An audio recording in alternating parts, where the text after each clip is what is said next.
Hello, David Bradley here in the box room. I am going to...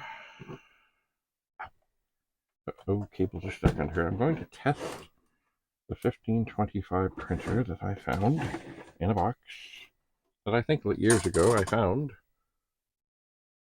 as I was driving along and somebody was throwing it out. And I said, oh, no, that can't be.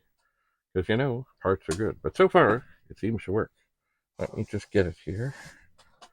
Oh, I will put it up here on yonder.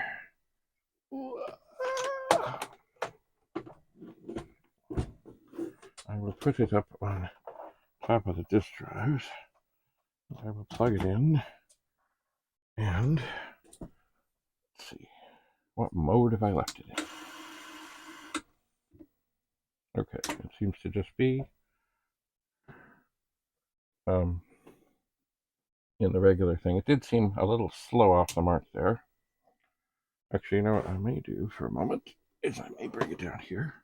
See, I already had this running some of the performance test thing, or just the test. Now, the one thing that you should never really try and do on a printer is run the paper backwards. And that was just what I was going to do. I'm not going to do that.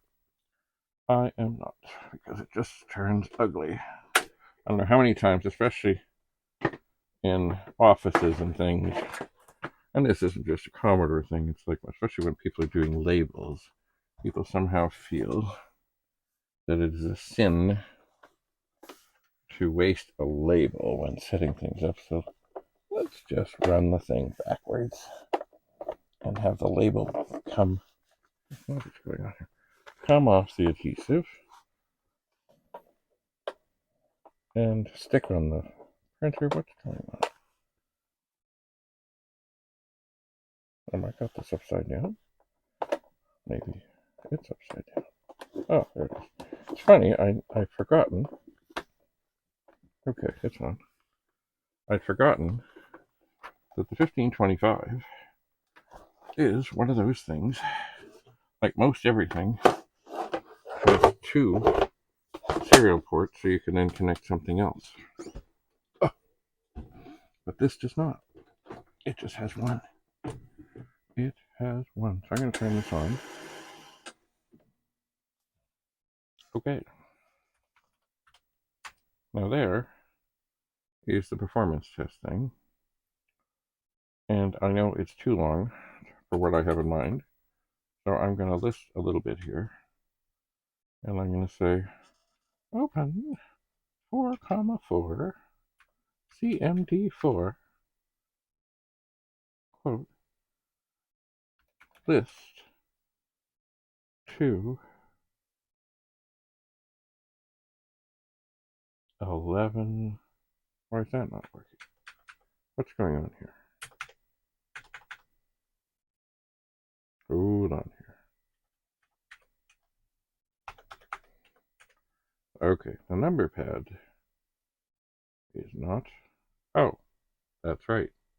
The 64 doesn't have a number pad. Okay, so this should, if I remember rightly, list from line 1000 to line 1100 on the printer. Device not present error. Great. Okay, maybe I don't have the switch in the right place. Maybe I have it on 5, which of course I could. No, I'm going to try and switch the switch. Okay. Close 4. Let's try that again. Device not present error. Okay. It is not time to panic. I'm going to reset the printer. Maybe it needs to be reset in between switching. That. File open error. Okay, that looks more reasonable. Device not present error. Close. All right. It is not time to panic. Yeah. Oh, well. Look at that. cable have fallen out. This is a case of, once again, in here, I have tons of light. I've got a great big light up there, but sometimes it's still difficult to see. I'm going to turn this on. It does seem that, turn that off. I was on device 4. The serial cable, or the serial port on this beast seems to be, in relation to other things, upside down. But anyway, somehow or another, in the midst of fiddling around, I must have unplugged it, or I didn't have it in very well to start. So let's see. Okay, it looks good. We can see things. We're going to close 4. We've got it on device 4.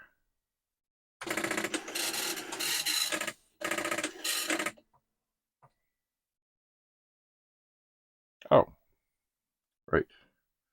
I did not list to 1100. I listed 1100.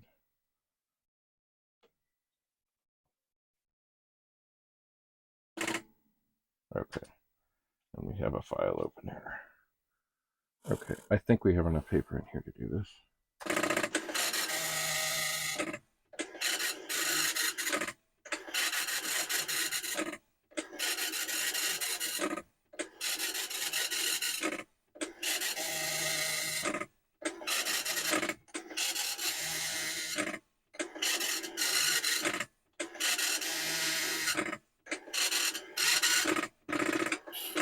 Oh, that went well, because it just got to the last line, and it ran out of paper. Yeah, that was right. Okay, so it does seem to be listening and functioning. And if we look here, maybe I will fold this.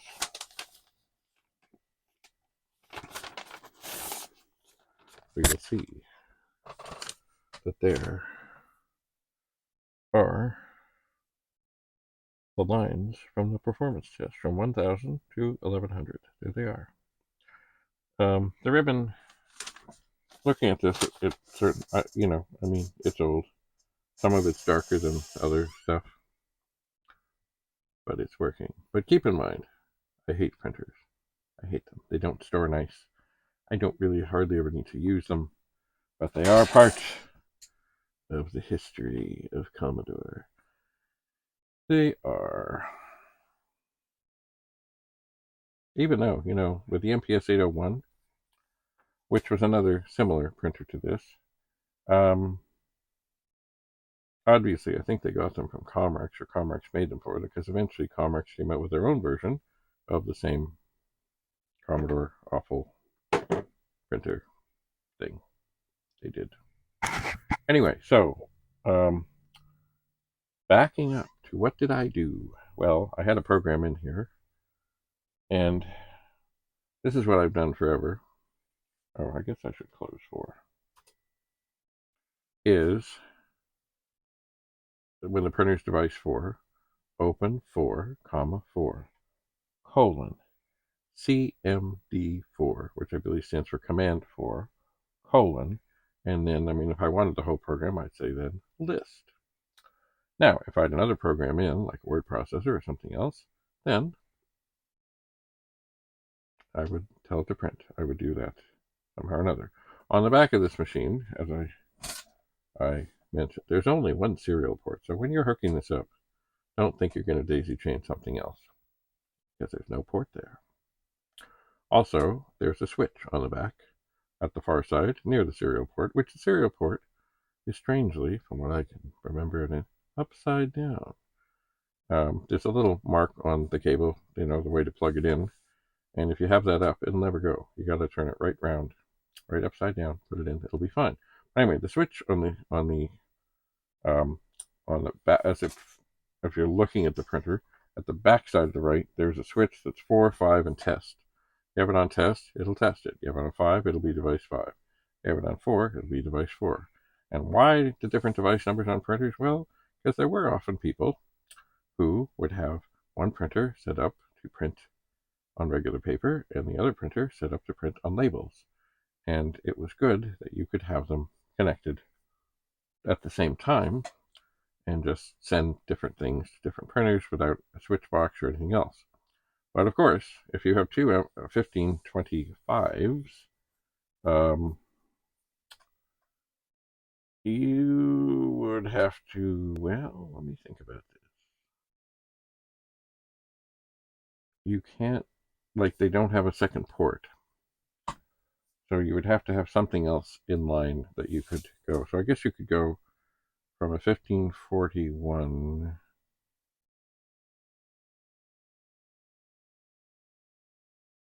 to, well, another 1541. But that uses both of them. I don't know. Maybe this would be more suitably used with some other sort of printer, maybe with an interface. Most programs assumed your printer was device 4. Anyway, the power switch is on the back left, in the back. So you got to reach around back and get it. This cover does help some with the sound, but they're loud and they're obnoxious.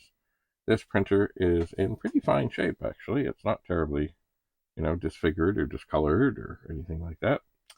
But certainly it could use a magic eraser, and some of that would be from my efforts to get the ribbon going when I first was working with it, because the ribbon, and there's still evidence of this ink on the table here, had lots of ink in it, but it definitely had something that was stuck about it. It did. Anyway, so these last two videos have gone pretty well. Two 1541s, 2 bags, traded for 2 bags of Doritos. They seem quite fine. And this printer that I believe I picked up when someone was tossing it out years ago, never plugged it in, never turned it on, never tried it, never did anything, seems to be just fine. But that is how it was years ago. Nobody wanted these things.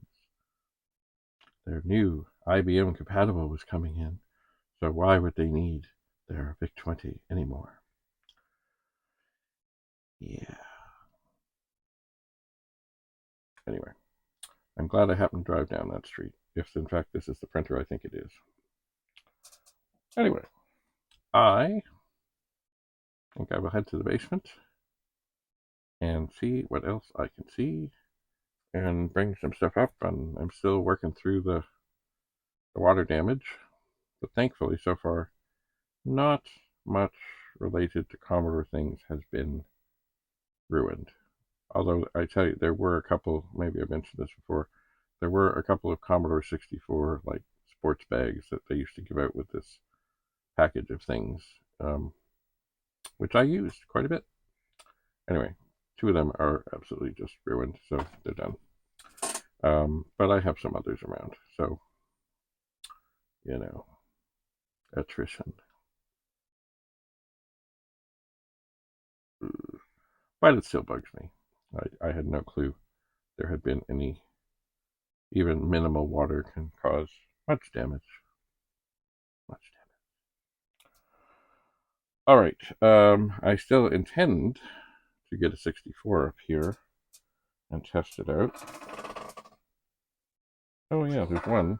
It's funny, there's one right here. Not right now, not right yet. But there's one right here that I've never plugged in, and I found it in the bottom of a box of stuff. And I stuck it under here to be tested. The other thing I should do right about now is, first of all, I'm going to stick this under the cover of this printer.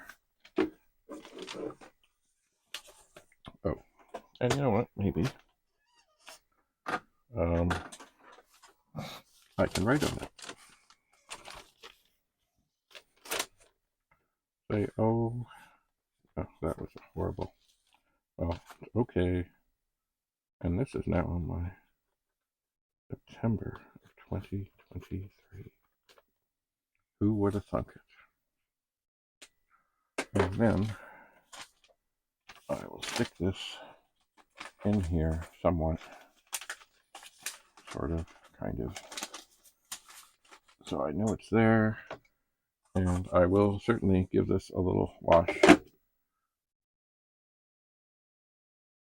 with a magic eraser. And that's good. So, you know, maybe I was going to go downstairs. You know what? I may, for tomorrow, I may get this 64 out and give it a try. It's really a mystery. As I said, it was in a box. I didn't know it was there.